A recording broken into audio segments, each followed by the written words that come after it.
और मैं उन हरामखोरों से भी कहना चाहता हूं जो लोग हमारे समाज को इतना कमजोर समझ रहे हो कि कभी चक्कू गोद के मार देते हैं, कभी सर फोड़ के मार देते हैं, तो भारत का संविधान है तो तुम सुरक्षित हो बेटा। अगर देश में संविधान ना होता तो छठी का दूध याद दिला देते।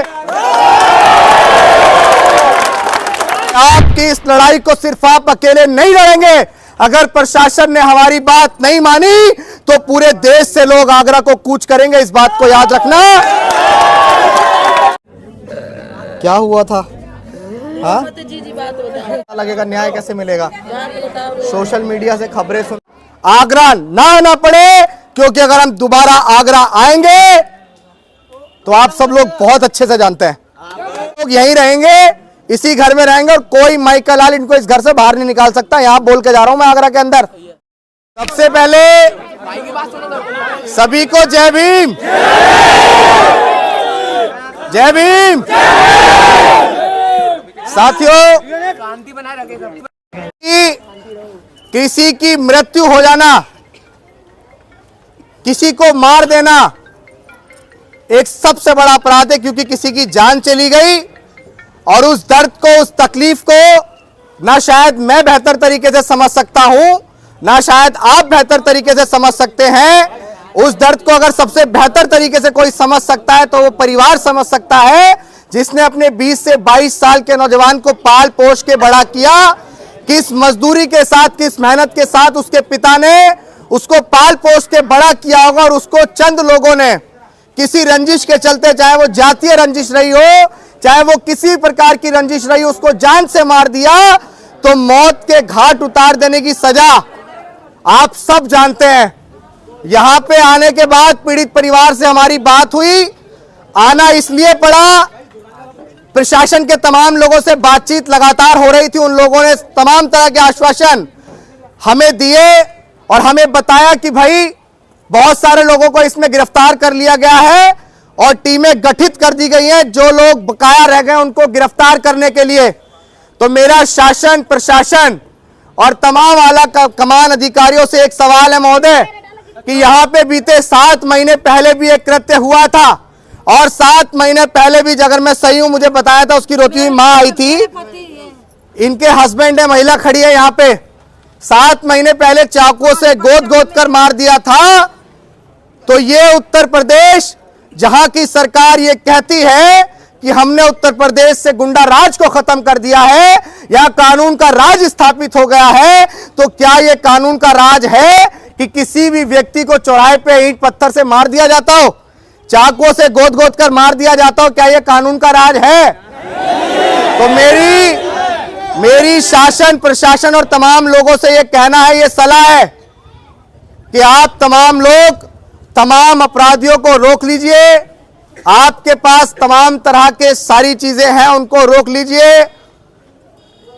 और हम लोग भारत के संविधान को मानने वाले लोग हैं और भारत के संविधान के अंतर्गत तमाम अधिकारी होते हैं। अगर गुनाह किसी सीएम ने किया है, अगर गुनाह किसी पीएम ने किया है, अगर गुनाह किसी एसपी, डीएम, कलेक्टर ने किया है, तो सजा वही मिलेगी जो किसी आम नागरिक को मिलती है। तो मैं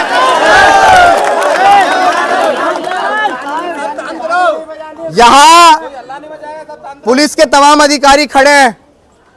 देखो, हम लोग, हवा हमारे विपरीत चल रही है, तो हम लोग आप सब लोगों से निवेदन ही तो कर सकते हैं, और निवेदन इस बात का कर रहे हैं कि भाई साहब 2 दिन के अंदर, 2 दिन यानी कि 48 आवर्स, 2 दिन के अंदर अगर तमाम अपराधियों की गिरफ्तारी नहीं होती है और वो लोग जेल नहीं जाते हैं, इस पीड़ित परिवार को 50 लाख आर्थिक मुआवजा नहीं दिया जाता है और एक सरकारी नौकरी नहीं दी जाती है, तो याद रखिएगा, आगरा नहीं पूरा उत्तर प्रदेश देखेगा कि दलित समाज के लोग अपने साथ हुए शोषण में चुपचाप नहीं बैठते हैं, बिल्कुल चुपचाप नहीं बैठते हैं। भारत का संविधान,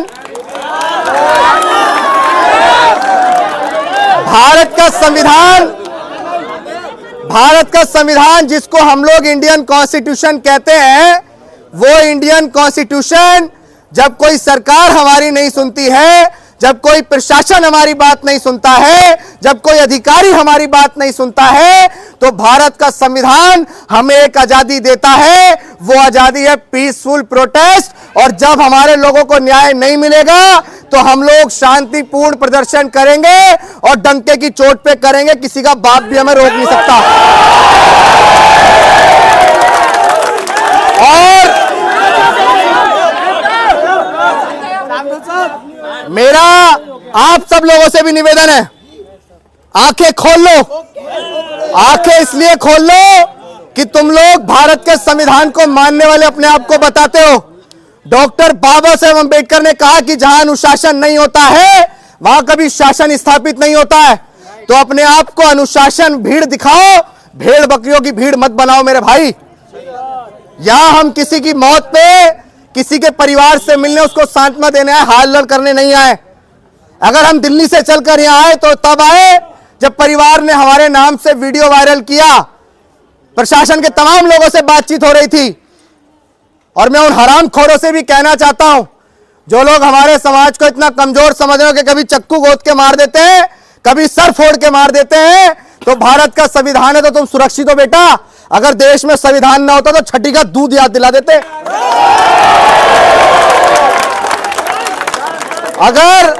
अगर हमारे समाज को कमजोर समझने की भूल करी जाएगी तो ये भूल बेहद गलत है। संविधान है, संविधान है, संविधान है। संविधान के दायरे में ही हम लोग न्याय लेकर रहेंगे और जब तक संविधान है हमें न्याय लेने से कोई नहीं रोक सकता है। पीड़ित परिवार के लोगों से मैं इतना कहूंगा कि याद रखना, आपका भाई कोई नेता नहीं है, आपका भाई कोई पॉलिटिशियन नहीं है। आपका भाई आपके दुख दर्द में शरीक होने वाला डॉक्टर बाबा साहेब अंबेडकर, फूले शाहू पेरियार के मिशन का एक छोटा सा कार्यकर्ता और आपका सिपाही है, जिसको आपने पूरे देश के अंदर एक अलग पहचान दी। तो आपकी उस पहचान का सम्मान करते हुए आपसे सिर्फ इतना कहूंगा कि आपकी इस लड़ाई को सिर्फ आप अकेले नहीं लड़ेंगे। अगर प्रशासन ने हमारी बात नहीं मानी तो पूरे देश से लोग आगरा को कूच करेंगे, इस बात को याद रखना।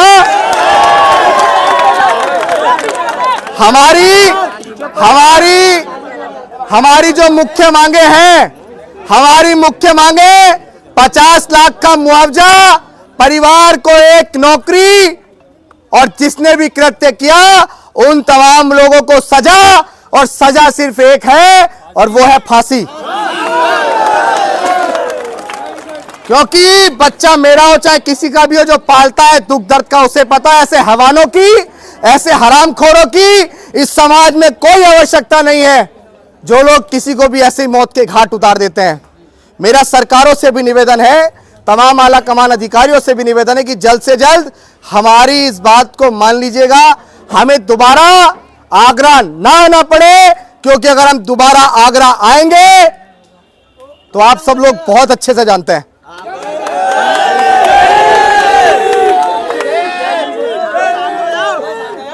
तो अभी हम लोग वापस जाएंगे, क्योंकि मैंने कहा था कि शांतिपूर्ण तरीके से परिवार से मिलने आया हूं और प्रशासन के लोगों से बातचीत भी हुई है। प्रशासन ने पूरा आश्वासन दिया है।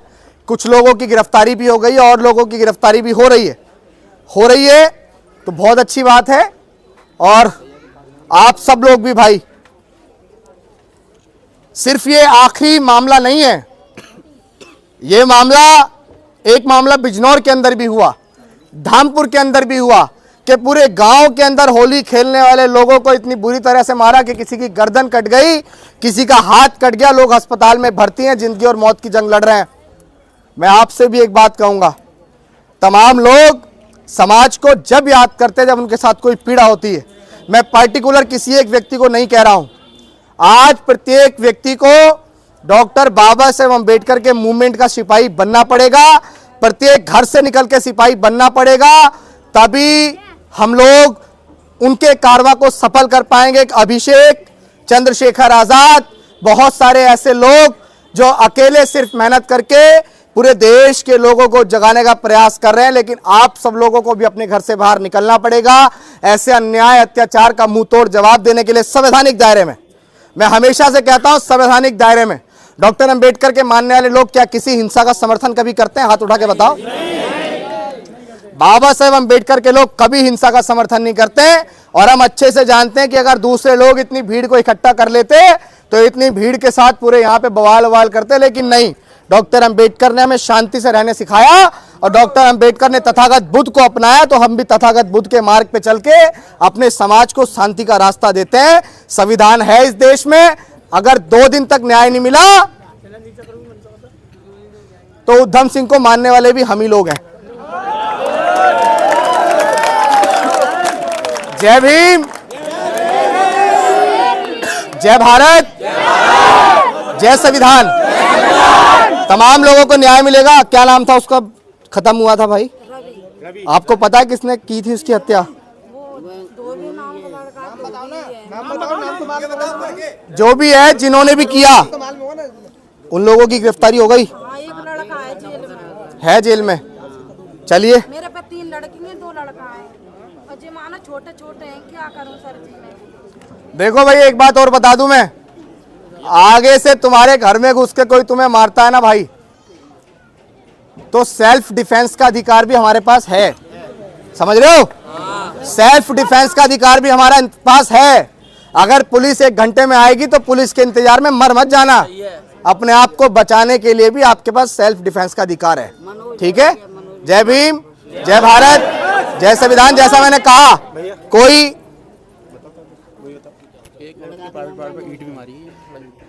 बताओ यार, इससे शर्मनाक कोई विषय हो सकता है कि एक लेडीज के प्राइवेट पार्ट पे ईंट भी मारी है? यार ऐसे हरामखोरों से मैं सिर्फ इतना कहूंगा, तुम्हारे घर में माएं बहनें नहीं है क्या यार?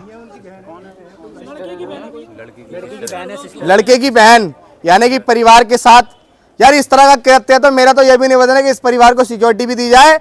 और हाँ, इनके घर के ऊपर भी बात आ रही है भाई, तमाम लोग जगह जगह घेर के पता नहीं क्या क्या बना लेते हैं हाल बवाल। ये लोग अपना घर नहीं रह सकते? ये लोग, ये क्या जानवर है? ये लोग इंसान नहीं है? हैं? ये इंसान नहीं है क्या? या इस देश में, इस समाज की कोई कीमत ही नहीं है? डॉक्टर बाबा साहेब अम्बेडकर ने भारत का संविधान लिखा, उसी समाज के लोग हैं, ये जानवर नहीं है ये। उन तमाम लोगों से कहूंगा कि इस घर की तरफ अब आंख उठा के भी ना देख लेना कोई। ये लोग यहीं रहेंगे, इसी घर में रहेंगे और कोई माइक लाल इनको इस घर से बाहर नहीं निकाल सकता। यहां बोल के जा रहा हूं मैं आगरा के अंदर। ठीक है?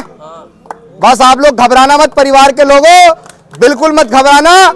आपके समाज के लोग आधी रात आपके साथ खड़े हैं, ये सब लोग खड़े हैं। और यहां बहुत सारे लोग ऐसे भी हैं जो दारू पी के भी खड़े हैं और बहुत सारी चीजें लेके खड़े हैं। दारू पी के अपने आप को बाबा साहेब अम्बेडकर का वंशज बता रहे हो, बेकार लोगों, मूर्खों है। तुम्हारी वजह से पूरे समाज का बेड़ा गर्क हो रहा है। शर्म करो यार, कितना बुरा हाल हो रहा है समाज के साथ तमाम जगहों पे, और आप लोग मनमस्त हो अपनी चीजों में। यही तो है, बोलते 2 दिन का अल्टीमेटम है, तमाम लोगों को बता देना जाके। 2 दिन बाद अगर अभिषेक आगरा आएगा तो माहौल कुछ और होगा। जय भीम। साथियों, जैसा कि आपको पता है, बी मिशन टीवी हमेशा ग्राउंड जीरो की रिपोर्ट आपके बीच रखता है। अगर आपको हमारा काम पसंद आता है तो बी मिशन टीवी को आर्थिक मदद करें, जिससे कि हम यूं ही निरंतर ग्राउंड लेवल पर काम करते रहें। स्क्रीन पर दिख रहे QR कोड को स्कैन करें और अपने दान की राशि बी मिशन टीवी के खाते में भेजें। QR कोड के अलावा आप हमारी UPI ID BMissionTV@YBL पर भी मदद भेज सकते हैं। जय भीम।